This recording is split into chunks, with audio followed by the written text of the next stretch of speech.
మీకంటే ఎవరైనా చేయగలరా అమ్మా ఆ పని? ఏ అబ్బాయి అయినా చేయగలరా? మోక్ష ప్రాప్తి కలిగించగలమా ఎవరైనా? ఎవరు లేదు. అంతేగా? కాబట్టి అలాంటి ఫలితం చాలు ఆయన. అంతే మళ్ళీ రుణం అంటూ ఉండాలి. అల్లుడు గారు చూసుకుంటూ ఉంటే ఆయనకు రుణం వద్దు. ఇదే ఇక ఆఖరి జన్మ, తర్వాత మోక్ష ప్రాప్తి. కన్యాదానం చేశారు కాబట్టి అందుకనే విడిచిపెట్టేశారు. అర్థమా? అర్థమైందా?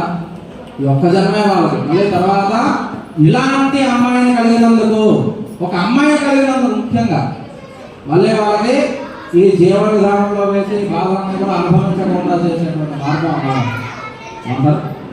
ఒప్పుకుంటారా కదా ఈ మాట? ఒప్పుకోవాలి. కాబట్టి ఆ విధంగా కన్యాదాన ఫలితం